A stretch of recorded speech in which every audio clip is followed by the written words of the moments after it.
के लिए और एक स्टेट गवर्नमेंट के लिए। सेंट्रल गवर्नमेंट के नुमाइंदों को पार्लियामेंट बोलते हैं और स्टेट गवर्नमेंट को स्टेट असेंबली। स्टेट के अंदर जो भी जरूरत की चीजें होती हैं ये स्टेट असेंबली तय करती है। हमारे आंध्र प्रदेश में करीब 294 असेंबली कॉन्स्टिट्यूएंसी हैं और ये सब एक एक हल्के की नुमाइंदगी करते हैं। आंध्र प्रदेश एक इतने बड़े स्टेट हैं कि हर एक हल्के में करीब 3-4 लाख से ज्यादा वोटर्स होते हैं। हमारे बाबा नगर में जो चंद्रायनगुट्टा कॉन्स्टिट्यूएंसी है यहां पर करीब 2 लाख से ज्यादा परिवार हैं। तो हमारे एमएलए ऐसा होना चाहिए जो ये पूरे 2 लाख परिवार का सेवा सब तरीके से उसको समझ सके और इनके प्रॉब्लम को दूर कर सके। हमारे जो कॉन्स्टिट्यूशन है इस कॉन्स्टिट्यूशन के जरिए सभी एमएलए को सालाना 1 करोड़ रुपया दिया जाता है। 1 करोड़ यानी कि 100 लाख रुपए दिए जाते हैं हर साल। ये पैसे उन्हें इसलिए दिए जाते हैं कि वो अपने कॉन्स्टिट्यूंसी का एक प्लानिंग कर सके।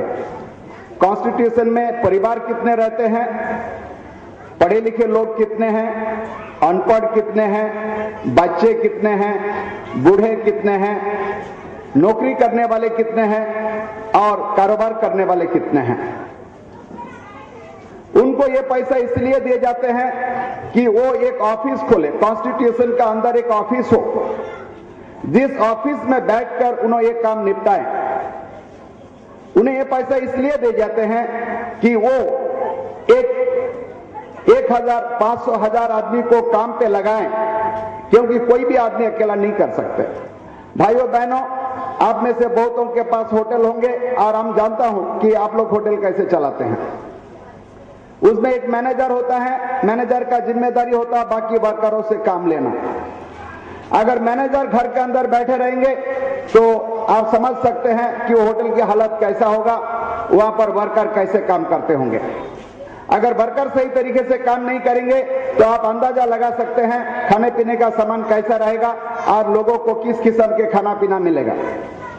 तो भाइयों बहनों, उसी तरीके से हम सबको चाहिए कि हम एक ऐसा एमएलए को चुने। ये सिर्फ चंद्रायनगुट्टा कॉन्स्टिट्यूएंसी की बात नहीं है, आंध्र प्रदेश के सभी कॉन्स्टिट्यूशन की बात है कि हम हर जगह एक ऐसे एमएलए को चुने जो हमारे मैनेजर का जिम्मेदारी ले सके। दोस्तों, एक एमएलए कोई हमारा बस नहीं होता है, वो हमारे नौकर होते हैं। कॉन्स्टिट्यूशन के मुताबिक वो हमारा सर्वेंट होते हैं। उनको गवर्नमेंट की तरफ से अलग से तनख्वाह मिलती है। जिस तरीके से आप एक नौकरी करते हैं, आपको महीने का सैलरी, डीए, टीए और भी दूसरे फैसिलिटीज होती है, उसी तरीके से एक एमएलए को भी लाखों रुपए सैलरी मिलती है, उसको डीए, टीए मिलती है, आने जाने का खर्चा मिलते हैं, सब कुछ मिलते हैं। वो इसलिए कि वो जनता का रिप्रेजेंटेशन करते हैं। लेकिन ये काम उसको जनता के साथ मिलकर करना चाहिए। मेरे नजर में एक एमएलए का जिम्मेदारी है कि वो अपने कॉन्स्टिट्यूएंसी में बैठे, डेली 8 घंटे जिम्मेदारी दें।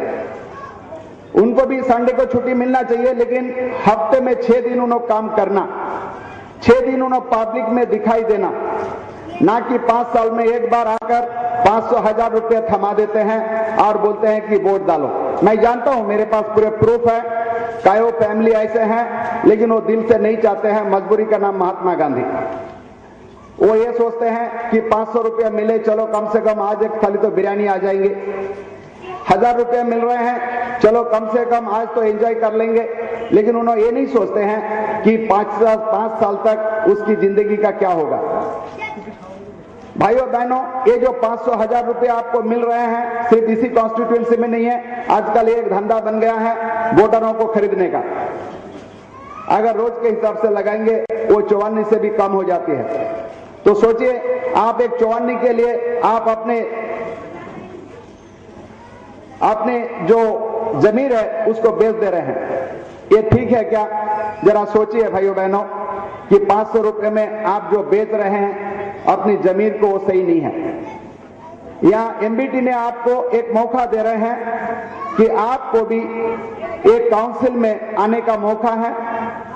एमबीटी के फॉर्म गवर्नमेंट एमबीटी के एमएलए फॉर्म में आते ही आपके पास एक हिंदुस्तान एक ऐसा मुल्क बनेगा जहां पर सब हिंदुस्तानी कहलाएंगे, हर एक के लिए रहने के लिए घर होगा,